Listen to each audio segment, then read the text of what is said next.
오늘 함께 나눌 말씀의 제목은 화려한 장례식이라는 제목으로 하나님의 말씀을 함께 나누도록 하겠습니다. 중국 저장성의 한 초등학교에서요, 6명의 자녀들이 이제 82세 나이를 끝으로 소천하신 어머니를 위해서 아주 화려한 장례식을 치렀다고 합니다. 이 자녀들이 6명의 자녀들이 어머니의 장례식을 위해서 대형 카메라 9대를 들이고 100명으로 구성되는 악단이 하루 종일 연주를 하고, 서민들은 엄두도 못 낼 꽃으로 장식한 리무진을 무려 9대나 운행을 했다고 합니다. 그리고 국가 기념일에나 쓰일 폭죽을 터뜨리고, 그리고 그 장례식에 찾은 조문객 수만 수천 명에 달했다는 것이죠. 그런데 나중에 깜짝 놀랄 사실이 하나 알려졌습니다. 그건 뭐냐? 그 장례식에 동원된 모든 것들, 심지어는 그 장례식을 찾았던 그 수천 명의 조문객을 다 돈을 주고 사왔던 사람이었다는 거예요. 돈 주고 사왔다는 거예요. 여러분, 이것이 그때 당시 중국 정부의 중국에서 큰 논란이 되었습니다.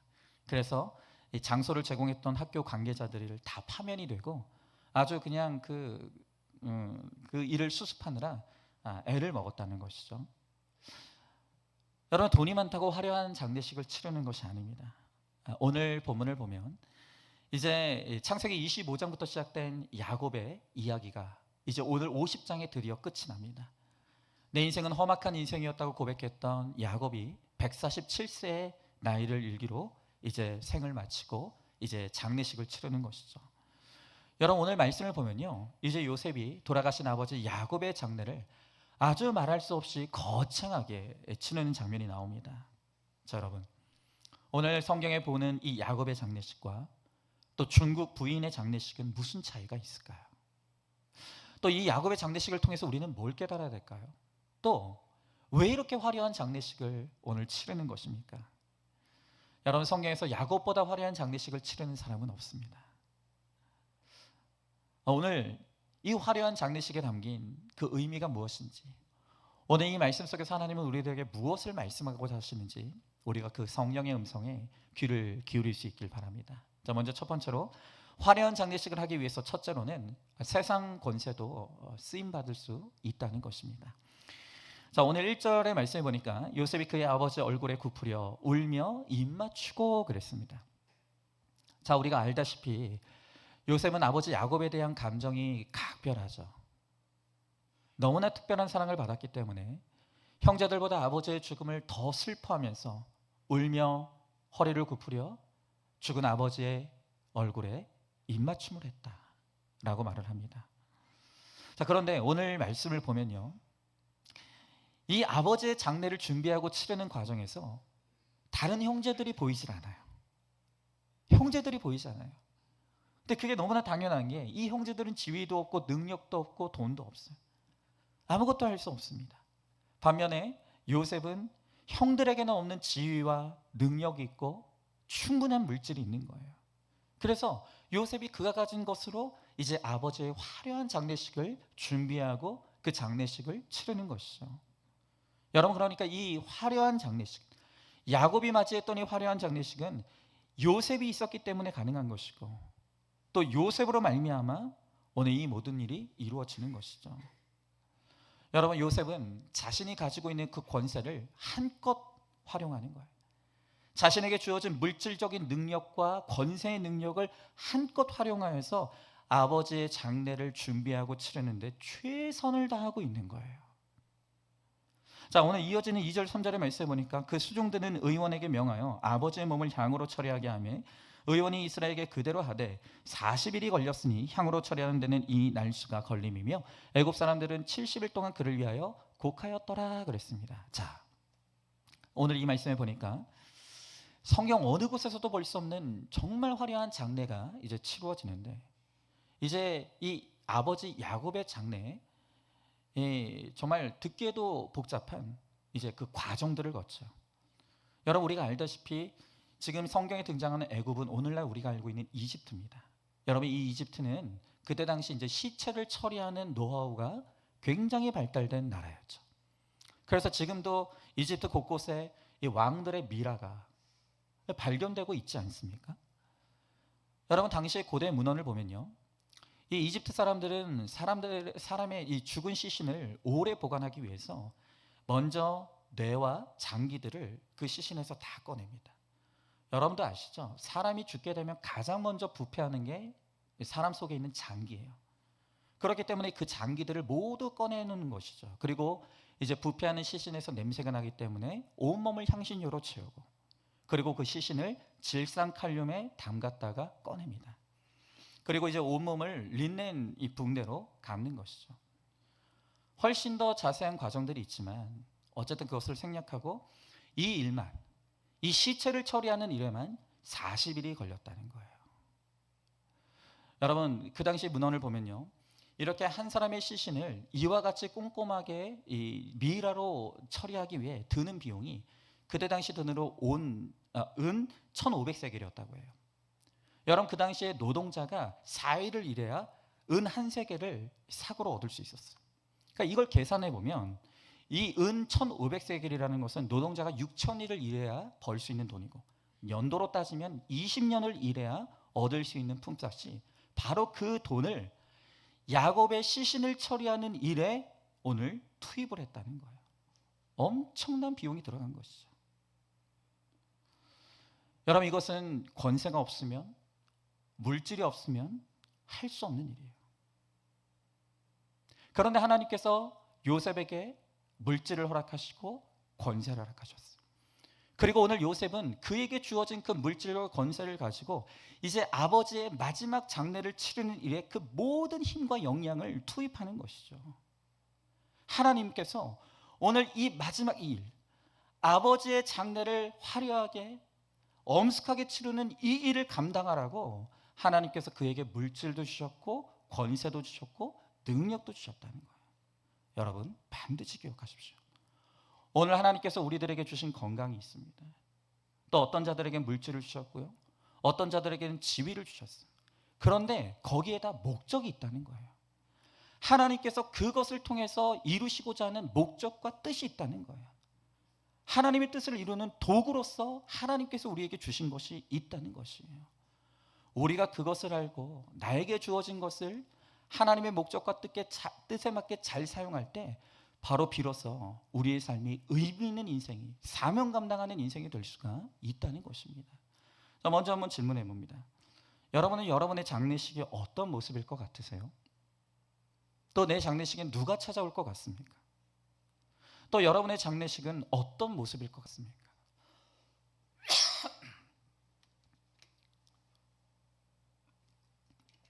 여러분 사실 우리 하나님의 백성들은 죽으면 천국 간다라는 믿음이 있어요. 이 육신은 죽으면 썩어지는 것이고 우리의 영이 하나님 나라에 들어가는 것이기 때문에 여러분 사실 이렇게 화려한 장례식을 치를 필요가 없습니다. 여러분 소박한 장례를 치렀으면 좋겠어요. 여러분 그러나 오늘 요셉은 더 이상 화려할 수 없을 정도로 너무나 사치스러울 정도의 이 장례를 치르고 있죠. 이유가 뭘까? 왜 요셉은 이 장래에 이토록 많은 비용과 이토록 많은 힘과 역량을 쏟아내고 있는가? 오늘 우리가 그 이유를 봐야 되는데, 두 번째로 오늘 요셉이 이렇게 아버지의 장래에 신경을 쓰는 이유는 이 장래가 전도의 기회가 되기 때문이라는 거예요. 이게 중요한 것이에요. 여러분 4절부터 5절의 말씀해 보니까 곡하는 기한이 지나매 요셉이 바로의 궁에 말하여 이르되 내가 너희에게 은혜를 입었으면 원하건대 바로의 귀에 아뢰기를 우리 아버지가 나로 맹세하게 하여 이르되 내가 죽거든 가나안 땅에 내가 파놓은 묘실에 나를 장사하라 하였나니 나로 올라가서 아버지를 장사하게 하소서 내가 다시 오리이다 하라 하였더니 그랬습니다. 자, 요셉은 지금 죽은 아버지의 시신을 만졌기 때문에 바로왕 앞에 직접 갈 수가 없어요. 그래서 관리를 통하여서 내 아버지의 시신을 이 애굽 땅이 아닌 저 가나안 땅에 묻을 수 있도록 허락해달라는 요청을 합니다. 여러분 이게 우리가 생각할 때는 별일이 아닌 것 같죠. 하지만 오늘 요셉이 바로왕에게 아버지의 시신, 아버지의 장례를 이곳에 치르지 않을 것입니다. 내 아버지의 고향인 가나안 땅에 치를 수 있게 해주십시오 라고 하는 이 요청이 바로가 들을 때는 이해가 안 되는 거예요. 여러분 왜 그렇습니까? 애굽처럼 좋은 데가 어디 있어요? 애굽 땅처럼 좋은 데가 어디 있습니까? 비옥하고 기름지고 정말 최고의 매장지들이 많아요. 여러분, 요셉이 마음만 먹으면 가장 좋은 매장지에다가 아버지의 무덤을 화려하게 만들 수 있어. 그런데 왜 굳이 그 좋은 애굽 땅을 놔두고 아버지의 시신을 굳이 가나안 땅으로 가서 거기서 매장하라고 하느냐 이거죠. 여러분, 제 친구 목사님이 계시는데 이 친구 목사님이 하남에서 목회를 하세요. 제 친구 목사님 하남에서 목회를 하시는데 언젠가 제가 한번 이제 친구 목사님 교회 방문한 적이 있는데 그 목사님이 재미있는 사실 하나 알려줬어요. 그게 뭐냐? 제 친구 목사님이 목회하는 그 교회에서 한 직선거리로 500m 정도 떨어진 곳에 누구 무덤이 있냐면 현대 창업자인 정주영 회장의 무덤이 하남에 있다는 거예요. 제 친구 목사님의 교회 500m 정도 떨어진 곳에 있다는 거예요. 그런데 여러분 아시죠? 정주영 회장님의 고향이 이북이에요. 남한 땅에 연고가 없단 말이에요. 하물며 하남은 이 살아생전의 정주영 회장하고 아무 상관이 없는 곳이에요. 자, 그런데 정주영 회장이 왜 굳이 하남 땅에 묘자리를 잡고 거기에 묻혔을까요? 모르세요? 명당이니까.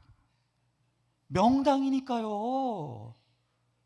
거기가 기가 막힌 명당이래요. 귀가 번쩍 뜨이시죠?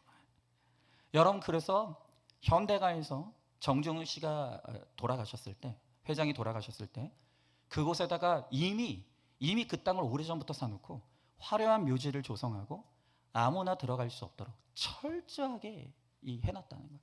여러분, 제가 그래서 그날 나 너무 궁금한데 그 정주영 회장님 그 묘소 한번 좀 구경할 수 없겠냐 그랬더니 택도 없다는 거예요. 아무도 못 간대요. 이미 들어가는 입구부터 초소가 있고. 참 사람들이 그런 게 그렇게 또 도구를 한다네요. 그런 대단한 인물들의 시신의 어떤 뼈나 뭐 이런 것들을 해서 이게 소장하면 요게 또 기운이 또 그냥 이렇게 해가지고 그렇게 도굴꾼들이 많다는 거예요. 그래서 이미 들어가는 입구부터 경비원들이 있고 사방이 펜스로 쳐져 있고 24시간 감시를 한다는 거예요. 못 간대요. 여러분, 한 기업의 회장도 자기 묘자리는 아무 데다 구하지 않아요. 가장 최고의 장소, 가장 최적의 매장지에다가 그렇게 내 묘자리를 잡고 화려한 장례를 치른다고. 여러분, 하물며 요셉이 어떤 사람이죠? 요셉은 그냥 부자가 아니에요. 그는 그 당시 대제국 애굽의 2인자 총리예요. 그러니까 마음만 먹으면 애굽 땅에서 가장 좋은 그 명당에 묘자리를 잡고 아버지를 가장 화려하게 매장할 수 있는 바로 그런 권한과 힘과 능력이 있었던 사람이 요셉이었다는 거예요. 그런데 오늘 요셉이 요청하는 게 뭐라고요? 애굽 땅에 묻지 않겠다는 거예요. 나는 내 아버지를 저 가나안 땅에 반드시 묻어야 되겠다는 거예요. 여러분, 그러니 바로가 그 얘기를 들었을 때 이해가 안 되는 거예요. 세상은 이해를 못하는 거예요.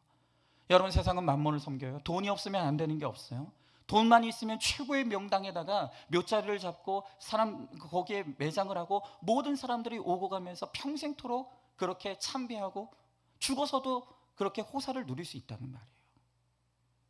그런데 그것을 오늘 요셉이 포기하겠다고 하는 거예요. 그게 이상하죠. 세상 사람들 볼 때는 이해가 안 되는 거예요. 여러분, 그러나 세상 사람들이 요셉의 결정을 이해는 못하지만 적어도 그 결정이 숭고하다는 건 아는 거예요. 우리도 그렇잖아요. 같은 예수 믿는 사람이라고 해도 목사로 헌신하겠다고 하면 그 결정의 숭고한 어떤 의미를 우리는 느껴요. 더더군다나 어떤 분이 너무나 힘든 아프리카나 그런 오지에 선교사로 나가겠다고 하면 정말 우리가 그 결정에 얼마나 박수를 치고 존경하는지 몰라요.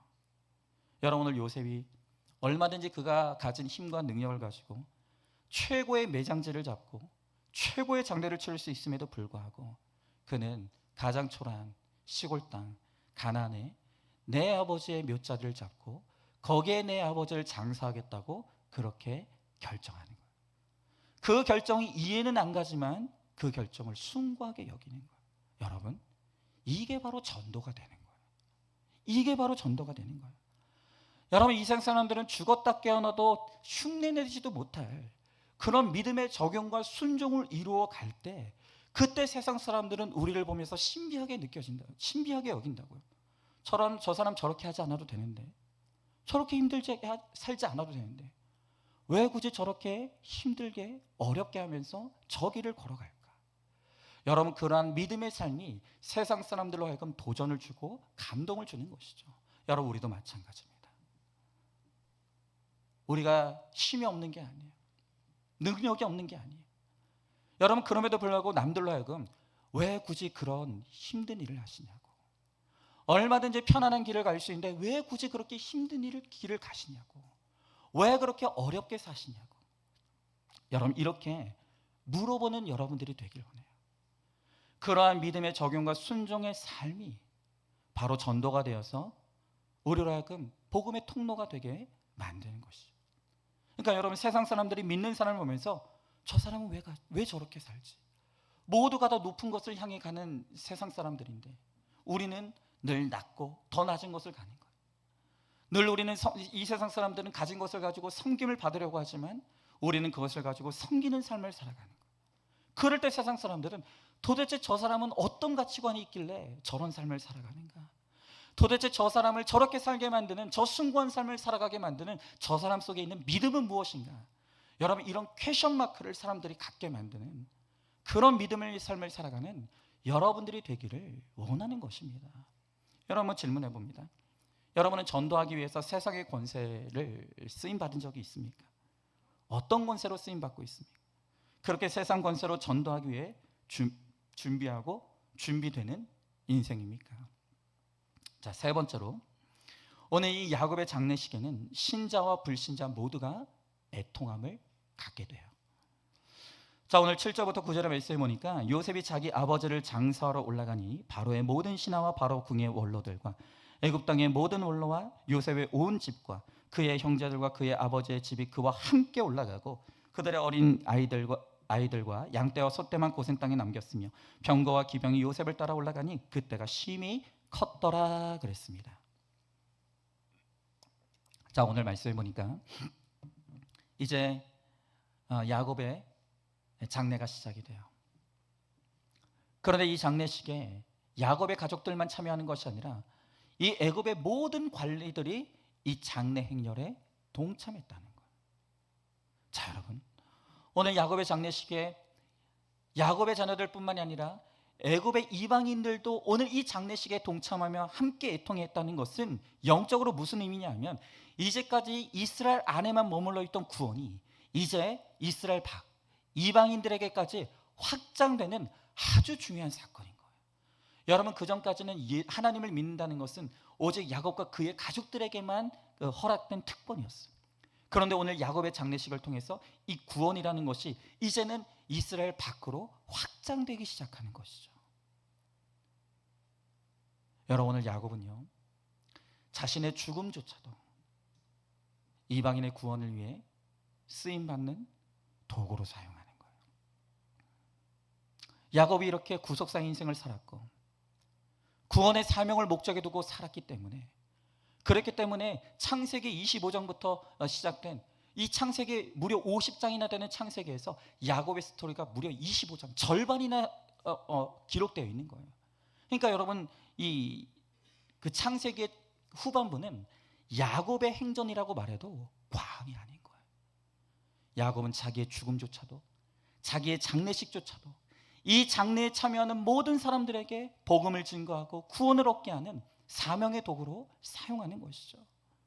오늘 10절부터 11절의 말씀에 보니까 그들이 요단강 건너편 아닷타장 마당에 이르러 거기서 크게 울고 애통하며 요셉의 아버지를 위하여 7일 동안 애곡하더니 그 땅 거민 가나안 백성들이 아단 마당의 애통을 보고 이르되 이는 애굽 사람의 큰 애통이라 하였으므로 그 땅 이름을 아벨 미스라임이라 하였으니 곧 요단강 건너편이더라 그랬습니다. 자, 여러분, 우리가 하나 생각해야 될 것은 뭐냐면, 오늘 이 야곱의 장례식에 애굽 사람들도 크게 애통했다고 그랬어요. 여러분, 사실 야곱이라는 사람이 요셉과 그의 가족들에게는 아버지지 애굽 사람들에게는 사실 남이잖아요. 남의 죽음을 왜 이렇게 애굽 사람들이 애통해 할까요? 이유가 간단합니다. 그것은 요셉이 그만큼 애굽 사람들에게 유익을 줬기 때문이에요. 많은 이익을 가져다 줬기 때문이에요. 여러분, 세상의 논리는 간단합니다. 세상의 논리는 나에게 유익이 되면 좋은 사람이고 유익이 안 되면 나쁜 사람인 거예요. 우리가 그것을 인정할 필요가 있는 거예요. 여러분, 우리가 아무리 믿음이 있어도 우리가 세상에 유익을 주지 못하면 그들은 우리의 죽음을 애통해하지 않아요. 여러분, 그러나 오늘 요셉이 정말로 최선을 다해서 총리의 직분을 감당하면서 애굽의 모든 사람들을 기근의 때에 먹이고 살렸어. 얼마나 큰 유익과 기쁨을 줬는지 몰라요. 그러니까 애굽 사람들이 이 요셉의 아버지 야곱이 죽은 것을 함께 애통하며 슬퍼해 주더라는 것입니다. 여러분, 이렇게 세상 권세라는 것을 우리가 구원을 위한 이타적인 도구로 잘 사용할 때 그게 바로 불신자들을 구원으로 인도하는 사명의 도구로 사용할 수가 있는 것입니다. 여러분, 요셉이 정말로 그냥 산 게 아니에요. 요셉은 최선을 다해서 살았습니다. 열심히 살았습니다. 그의 직분을 잘 감당했습니다. 그런데 그 직분을 감당한 그 결론이 무엇입니까? 바로 아버지 야곱의 죽음을 불신자, 이방인, 애굽 사람들이 함께 슬퍼해 주는 거예요. 여러분, 이렇게 우리가 하나님께는 드릴 것만 있고 세상에는 줄 것만 있는 이타적인 삶을 살아가야 돼요. 어떤 사람은 그런 말을, 아니 왜 믿는 사람들만 맨날 그렇게 손해봐야 되냐, 왜 내가 하나님을 믿는다는 이유로 왜 맨날 나만 이렇게 당해야만 하느냐, 내가 동네 북이냐. 맞아요. 여러분, 우리 그리스도인들은 동네 북이에요. 여러분, 하나님께서 우리들에게 시간을 주셨습니까? 건강을 주셨습니까? 물질을 주셨습니까? 그 목적은 무엇이냐면 하나님께는 드릴 것만 있고 사람에게는 나눌 것만 있는 그런 인생을 살아가라고, 이타적인 인생을 살아가라고.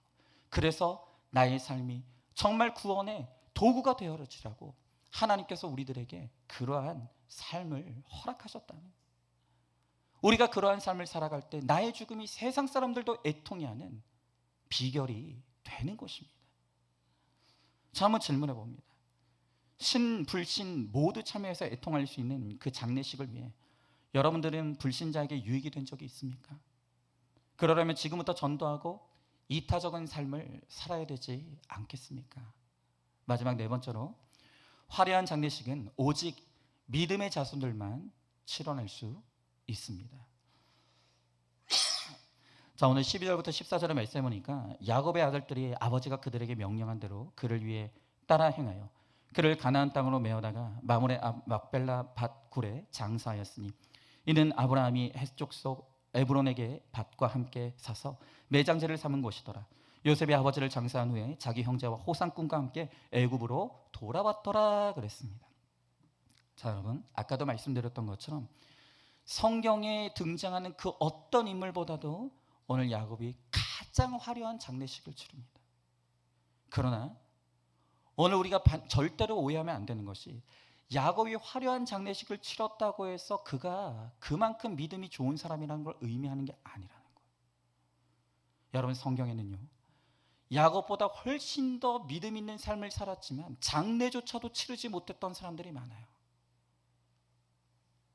목이 잘려 순교를 당한 세례 요한도 있고요, 복음을 전하다가 돌에 맞아 죽은 스데반 집사도 있어요. 여러분, 우리 예수님도 십자가의 그 모진 고통을 당하고 물과 피를 쏟다가 그 십자가 위에서 죽음을 당하셨어요. 그러니까 여러분, 이 세상에서 많은 돈을 들여서 화려한 장례식을 치렀다는 것이 곧 그 사람의 믿음이 좋다는 걸 의미하는 게 아니라는 거예요. 여러분, 오늘 우리가 말하는 화려한 장례식의 본질은 뭐냐? 우리가 이 땅에서 아무리 험악한 인생을 살았다고 해도 내가 이 땅에서 믿음으로 살았기 때문에 내가 죽을 때 내 영혼이 하나님 나라에 들어가서 하나님 품 안에 안기는, 바로 이것이 오늘 성경이 말하는 화려한 장례식의 본질이라는 거예요. 여러분, 생각해 보십시오. 아까 제가 정주영 회장 이야기했는데, 여러분, 그 사람 가장 최고의 땅에다가 가장 화려한 묘자리를 잡고 그렇게 많은 사람들이 참여하는 장례식을 드렸을 거예요. 여러분, 지금도 사방에서 감시하면서 그 무덤에 털끝 하나도 건드리지 못하게 만들고 있어요. 여러분, 그러면 그 사람의 장례식은 화려한 장례식입니까? 그게 아니라는 거예요. 이 땅에서 그렇게 대단한 삶을 살아가고 대단한 돈을 들여서 대단한 무덤을 만들었다 할지라도 그 영혼이 죽어 지옥에 갔다면 그 인생은 초라한 인생인 거예요. 여러분, 우리가 성경을 볼 때 아브라함과 이삭과 야곱의 인생을 바라볼 때, 그들의 인생을 비교해 볼 때, 여러분, 우리가 이제까지 봤지 않습니까? 야곱이요, 형편없는 인생을 살았습니다. 인생의 거의 대부분을 실수하고 실패하고 끊임없이 시행착오하면서 살아왔던 인생을 살다가 죽은 사람이 야곱이에요. 여러분, 그럼에도 불구하고 왜 오늘 성경은 야곱의 마지막 순간에 이토록 화려한 장례식을 치르는 것을 보여주십니까? 오늘 이 장례식을 통해서 하나님께서 우리들에게 깨닫게 하시는 것은 무엇이냐면, 하나님 나라는 은혜의 나라라는 거예요. 야곱의 장례식은 은혜라는 거예요.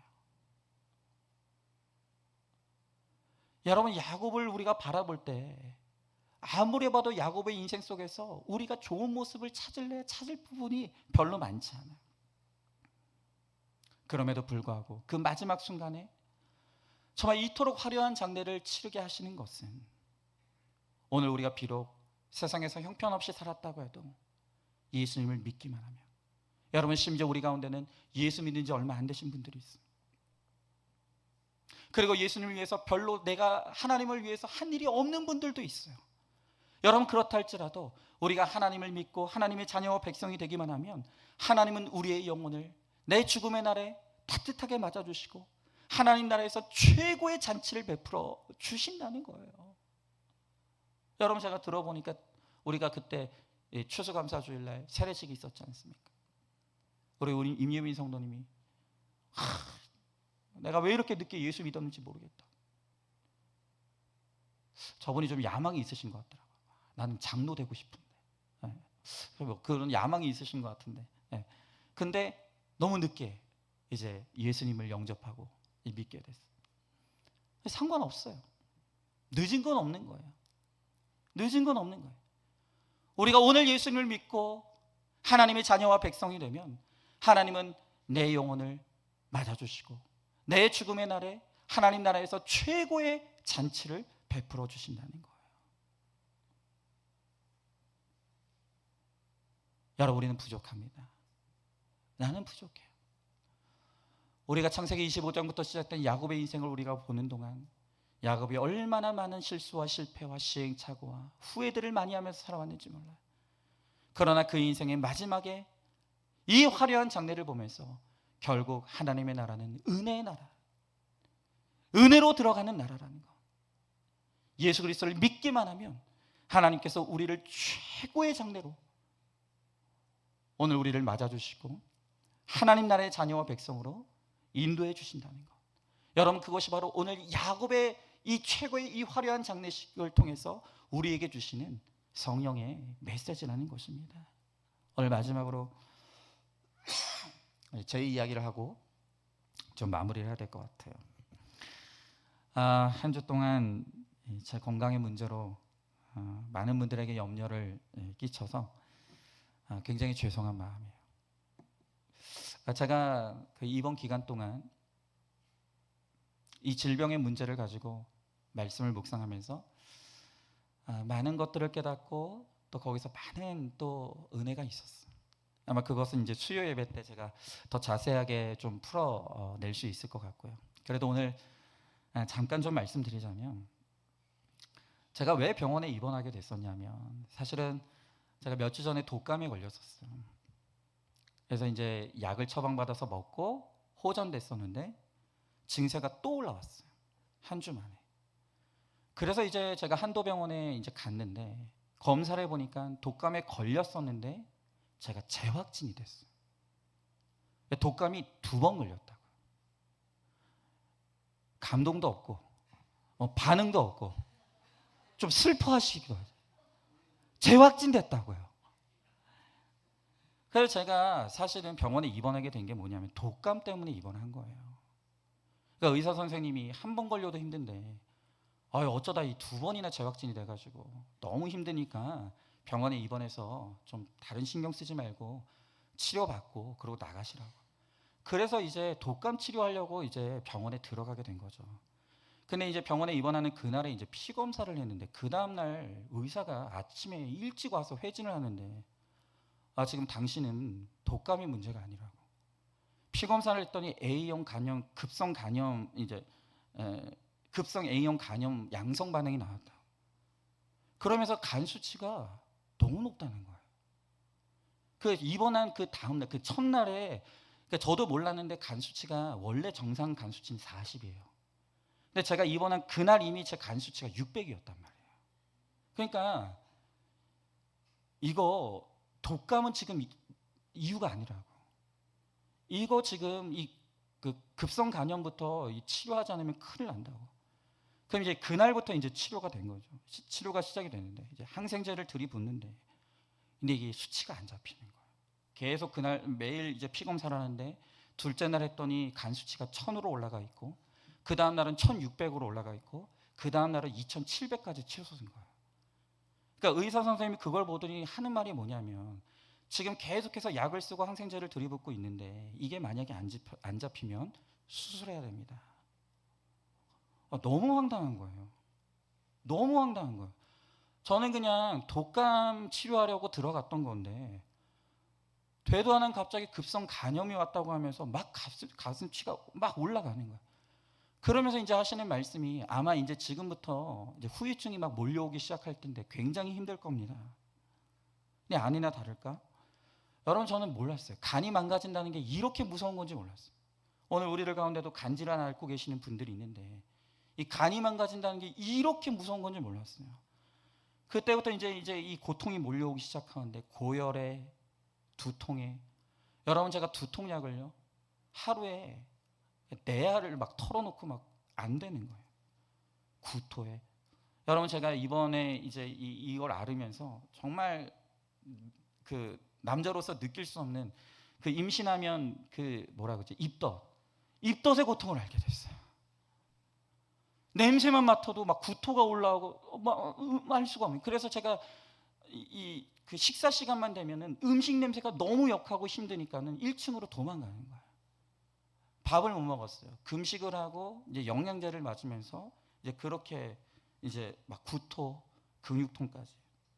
그러니까 오늘 제가 여기 서 있는 것만 여러분들이 보시지만 이선희 집사님은 병원에 계셨기 때문에 저를 봤는데 이게 뭐 설 수도 없고 앉을 수도 없고 잘 수도 없고 깨 있을 수도 없고 그냥 막 병상에서 그 침상을 막 쥐어뜯는 거예요. 죽을 것 같은 거예요. 근데 여러분 정말 그 고통의 끝자락에서 부모님도 생각이 안 나고 아내도 생각이 안 나고 너무 고통스러우니까 정말 그 병상에서 그냥 기어다니면서 끊임없이 불렀던 이름이 뭐냐면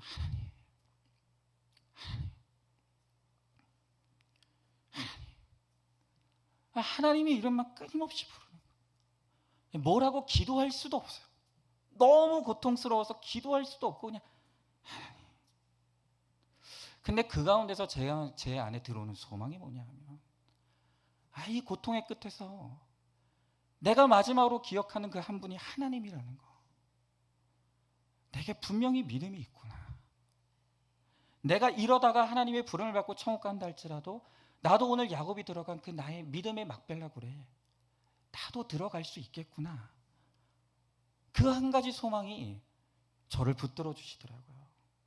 여러분 제가요 자꾸 왜 하나님께서 저에게 이 질병의 고난으로 저를 이렇게 다루시는지 모르겠어요. 아내의 암 사건을 겪었고 제 뇌종양을 겪었고 이번에 급성 간염까지 앓으면서 정말 제가 너무너무 인정되고 깨달아지는 게 뭐냐면 내 인생에 어떤 일이든 일어날 수 있는 것이구나. 내 인생에는 어떤 일이든 일어날 수 있는 거. 여러분 제가 처음에 이게 제가 수요예배도 얘기를 할 건데 뇌종양을 발견했을 그 당시에도 제가 원래 들어갔던 건 두통 때문에 들어갔던 거였어요. 그냥 원래 앓고 있는 만성두통 약타로 들어갔다가 그냥 한번 CT나 찍어보자고 해서 그렇게 하다가 발견된 거예요. 이번에도 그냥 저는 독감 치료하러 갔다가 급성 간염을 발견하고 이 치료를 받은 거예요. 그러니까 제가 이런 일들을 겪다 보니까 정말 깨달아지는 게 뭐냐면 그러니까 내 인생에 이런 일이 왜 일어났지라는 일은 없는 거예요. 무슨 일이든 일어날 수 있고 무슨 일이든 만날 수 있는 거예요. 여러분, 이 땅에서 우리의 삶이라는 것은 무슨 일이든 겪을 수밖에 없는 것이고 고통이 있을 수밖에 없고, 그 고통 끝에 오늘 야곱이 맞이한 그 죽음, 오늘 우리 인생 가운데도 그 죽음과 장례를 치를 날이 오는 거예요. 여러분, 중요한 게 뭔지 아십니까? 우리가 아프다는 것도 힘들고 죽음이라는 것도 두려운 사건이에요. 하지만 정말로 중요한 것은 뭐냐면, 내가 아프다는 것, 죽는다는 것이 정말 중요한 것이 아니라 내가 죽음을 맞이하는 그날에 내 영혼이 돌아갈 곳이 있는가, 그게 중요한 거예요. 여러분, 이 세상에서 가장 불쌍한 사람이 누군지 아십니까? 돌아갈 곳이 없는 사람이에요. 여러분 생각해 보십시오. 학생들은 하루 종일 열심히 공부, 직장인들은 하루 종일 열심히 밖에서 정말 열심히 뼈가 부서져라 열심히 일을 해요. 하루 종일 그렇게 공부하고 일하고 하루를 살아내는데, 그런데 내 이 하루가 다 끝났을 때 내가 돌아갈 곳이 없어요. 돌아갈 집이 없어요. 그것만큼 불쌍한 게 있을까요? 여러분, 우리 영혼도 마찬가지입니다. 우리가 이 땅에서 험악한 인생을 살아요. 너무너무 힘든 인생을 살아요. 오늘 야곱이 고백했던 것처럼 우리가 이 땅의 인생을 살아가면서 원치 않는 고통과 고난과 힘든 아픔들을 통과하며 이 땅을 살아가요. 누구도 이걸 피할 수 없어요. 그런데 중요한 건 뭐냐 하면, 그 인생을 다 마치고 내가 죽음을 맞이했을 때 내 영혼이 돌아갈 곳이 있냐는 거예요. 여러분, 내 고단한 인생을 마치고 내가 죽음을 맞이했을 때 내 영혼이 돌아갈 내 아버지의 집이 있다, 내 영혼의 고향이 있는 사람 있다면 여러분들은 행복한 사람이에요. 돌아갈 곳이 없는 게 불행한 거예요. 여러분, 또한 중요한 것이 무엇입니까? 내가 죽음을 맞이했을 때 나의 죽음이 남은 자들에게 어떤 의미가 있느냐는 거예요. 여러분, 너무나 슬프게도 어떤 사람의 죽음은요, 주변의 사람들에게 기쁨인 분들이 있어요. 여러분, 실제로 그런 사람들이 있지 않습니까? 왜 저 사람 빨리 안 죽지? 왜 저런 사람이 저렇게 오래 살지? 저 사람 빨리 죽었으면 좋겠는데. 주변 사람들이 그 사람의 죽음을 기다리는 사람이 있다고요. 얼마나 불행합니까? 여러분, 그러나 나의 죽음이 누군가에게 슬픔이 되고 나의 삶이 누군가에게 메시지가 되고, 맞아, 저 사람처럼 살았어야 돼, 나도 저 사람이 살아낸 인생처럼 나도 그렇게 살고 싶어. 여러분, 누군가에게 메시지가 되는 죽음이 된다고 한다면 그 죽음보다 복된 죽음은 없을 거예요. 여러분, 저도 마찬가지예요. 제가 죽음을 맞이하는 그날 저는 사라지지만 제가 이렇게 살아생전 전했던 이 복음의 메시지가 여러분들에게 남아질 수 있다면, 여러분, 저는 정말로 행복한 인생이 될 수 있다고 그렇게 믿어요. 여러분, 제가 정말 송구한 말씀 하나 드려야 돼요.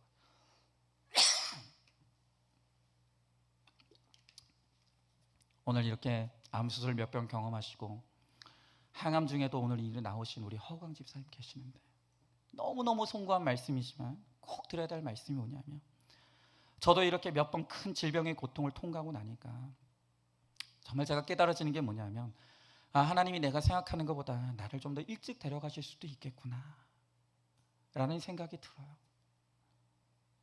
생각지도 못한 너무나 황당한 이런 질병의 고난을 통과해 보니까, 사람이 반드시 나이 들어 노년이 되어 죽는 것이 아니라 어쩌면 하나님께서 내가 생각해보나 빨리 나를 하나님 품으로 데려가실 수도 있겠구나라는 생각이 들어요.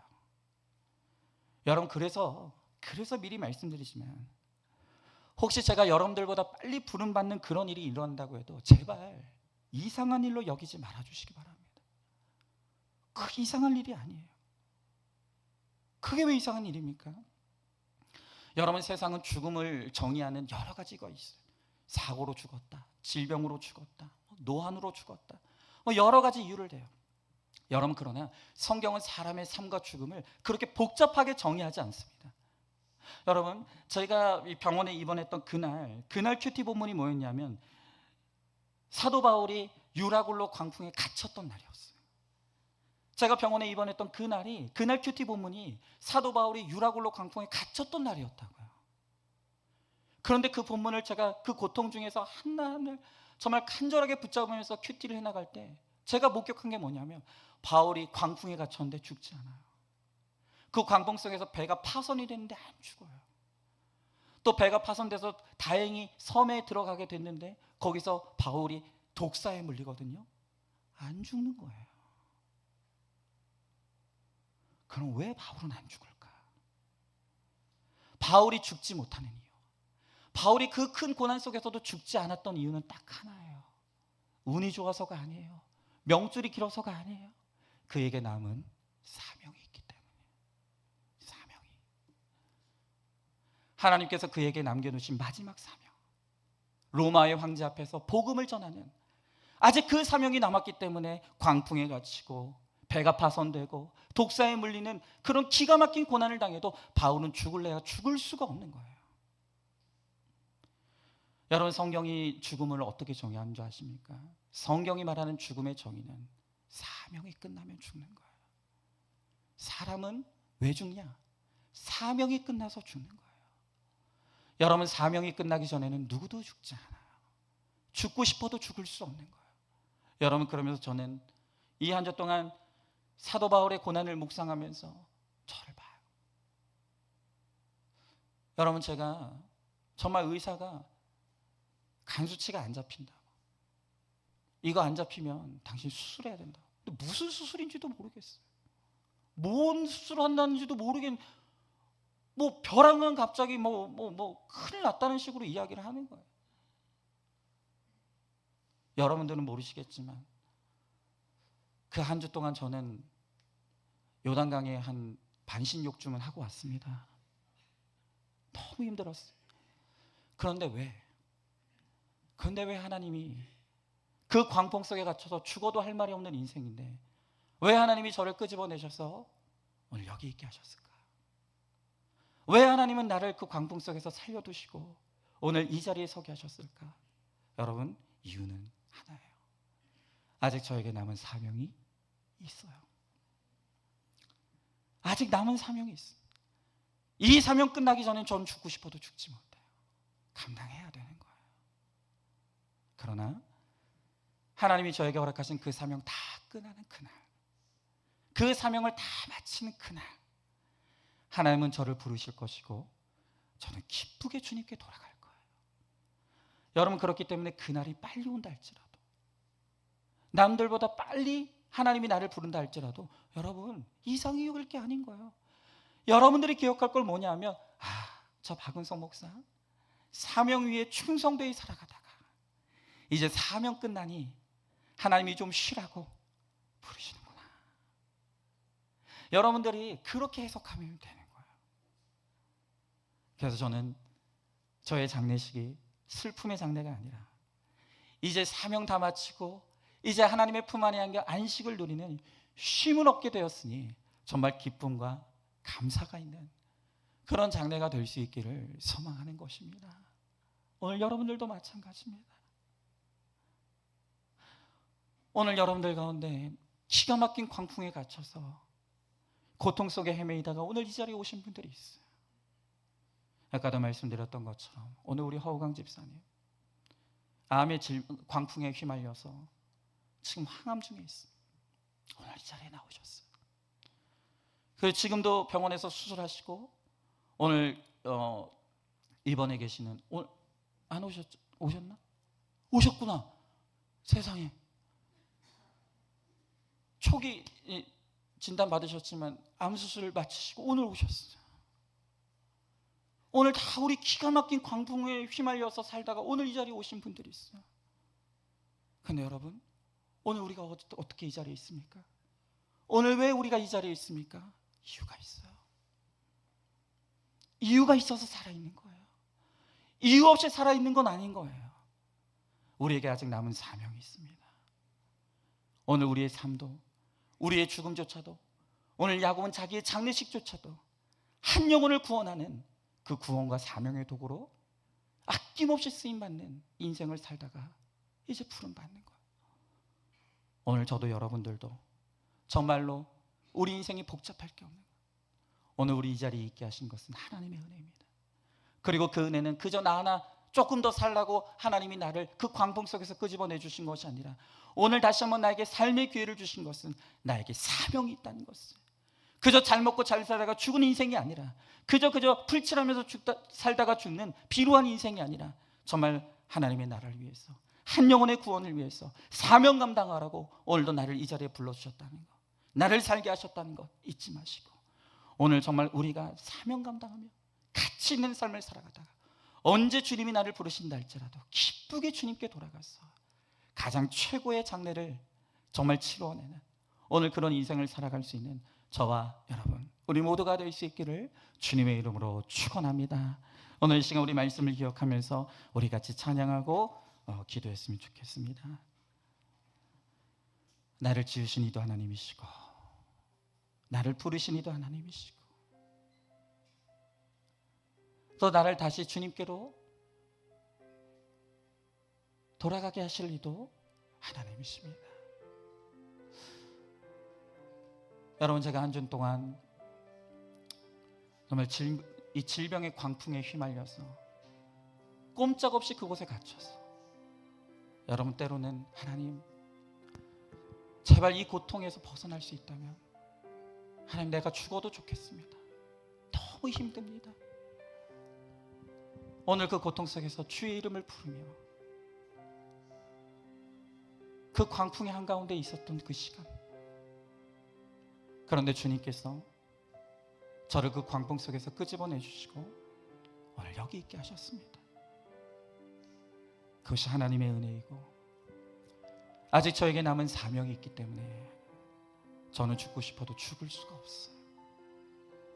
그래서 저는 제 힘이 다하는 그날까지 저에게 맡기신 사명 정말 충실하게 감당하다가 주님이 나를 부르시는 그날에 미련 없이 기쁘게 주님께 돌아가길 원해요. 여러분, 오늘 이 시간 우리도 마찬가지입니다.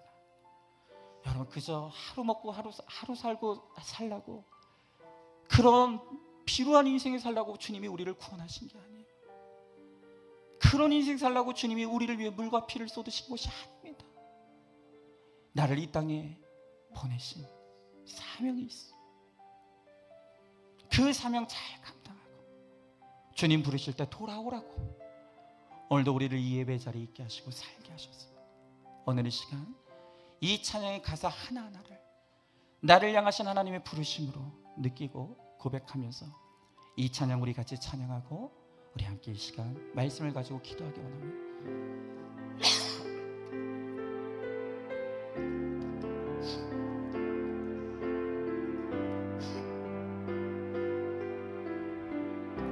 우리 같이 찬양했으면 좋겠습니다. 나를 지으신 이가 하나님,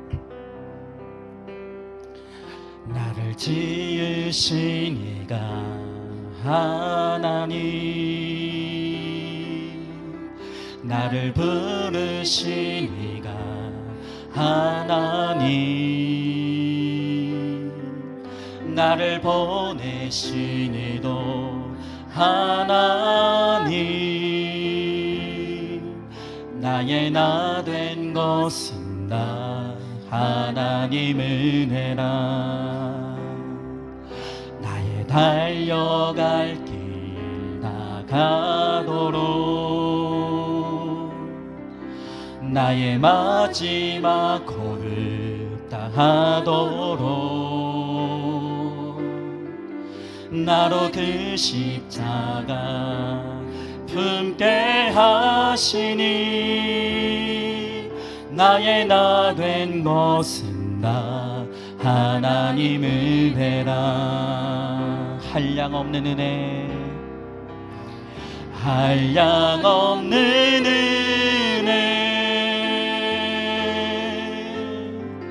갚을 길 없는 은혜,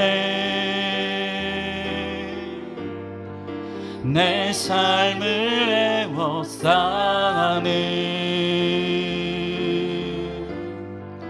하나님의 은혜, 나 주저함 없이 그 땅을 밟음도 나를 붙드시는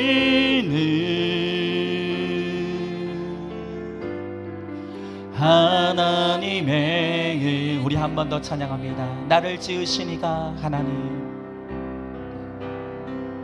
나를 지으신 이가 하나님, 나를 부르신 이가 하나님, 나를 부르신 이가 하나, 나를 보내신 이도 하나님, 보내신 이도 하나님,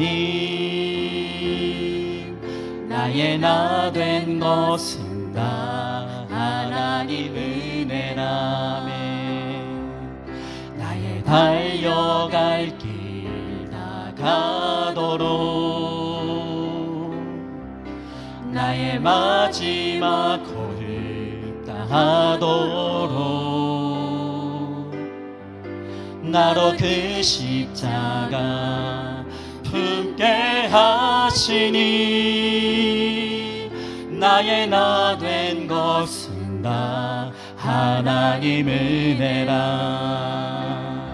한량없는 은혜, 한량없는 은혜, 갚을 길 없는 은혜, 내 삶을 애워싸는 하나님의 은혜. 아멘. 나 주저함 없이 그 땅을 밟음도 나를 붙드시는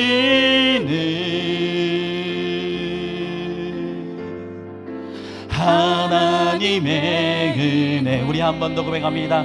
한량없는 은혜, 갚을 길 없는 은혜, 한량없는 은혜,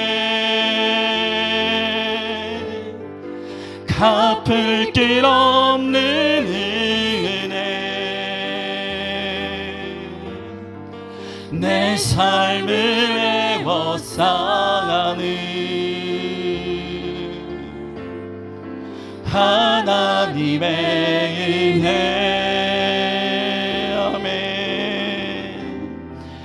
나 주저함 없이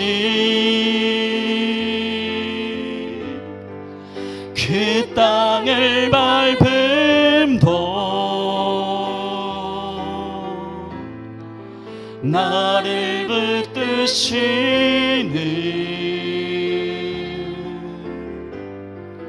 하나님의 은혜. 여러분, 이 시간 우리 함께 기도하기 원합니다. 오늘 우리 김영석 집사님도 보이십니다. 양쪽 무릎 수술 다 하시고 그 고통 통과하시고, 오늘 왜 이렇게 고통의 광풍 속에 있다가 오늘 이 자리에 오신 분들이 많이 보이신지 모르겠네요. 여러분, 나를 지으신 이도 하나님이시고 나를 부르신 이도 하나님이십니다. 나를 살게 하신 것도 하나님이시고 나를 주님께로 다시 부르시게 하신 것도 하나님이십니다. 왜 우리가 살아있습니까? 그 광풍 속에서 죽을 수밖에 없었던 우리인데 왜 우리가 다시 살아서 이 자리에 있습니까? 그것은 나를 부르신 하나님의 사명이 남아있기 때문입니다. 우리는 그저 하루 먹고 하루 살고 죽다가 죽을 그런 피로한 인생으로 살다가 죽으라고 하나님이 우리를 그렇게 위에 물과 피를 쏟으신 것이 아닙니다. 우리는 가치 있는 인생입니다. 해야 할 사명이 있는 인생입니다. 그 사명 감당하라고 오늘도 우리를 살게 하셨습니다. 하나님, 오늘 야곱이 이제 험악한 인생을 살아나고 자기의 장래조차도 영원의 사명을 감당하는 도구로 쓰다가 이제 하나님의 품 안에 안기는 모습을 우리가 봅니다. 주님, 우리도 언제 주님께 부름받을지 모르겠지만 하나님, 이 땅을 살아있는 그 순간, 이 모든 순간이 오늘 나에게 주신 사명을 감당하는 시간임을 우리가 잊지 않게 하시고 정말 구원을 위해, 사명을 위해 후회함 없이 살아가다가 주님 나를 부르시는 그날 우리가 기쁘게 주님께 돌아가 이제 정말 참된 안식을 누릴 수 있도록 하나님, 우리도 다시 한번 우리의 목적을 붙잡고 하나님 다시 한번 살아내는 힘을 허락해달라고, 오늘 특별히 아직도 광풍이 갇혀있는 우리 사랑하는 성도들이 있습니다. 죽을 것 같습니다. 삶의 소망이 보이지 않습니다. 정말 이 소망 속에서 더 이상 내가 의지할 것이 없는 하나님, 광풍 속에 갇힌 우리 사랑하는 성도들이 있다면 주님, 그 광풍 속에 찾아가 주시고 그들 만나 주시고 그들을 건져 주셔서 하나님, 그들이 구원받고 다시 한번 주님께로 돌아올 수 있도록 하나님, 광풍 속에서 그들을 만나 주시옵소서. 살려 주시옵소서. 오늘 이 시간 우리 간절히 소망하는 마음으로 말씀을 기억하며 함께 기도하며 나가도록 하겠습니다. 기도하겠습니다. 사랑과 은혜가 충만하신 하나님 아버지, 주님의 귀한 사랑과 은혜를 감사드립니다. 주님, 그렇습니다. 모든 것이 주님의 은혜입니다. 나를 지으신 이가 하나님이십니다. 나를 부르신 이가 하나님이십니다. 나를 구원하신 이가 하나님이십니다. 그 광풍 속에서 나를 건지신 이도 하나님이십니다. 오늘 이 자리에 있게 하신 것도 하나님의 은혜입니다.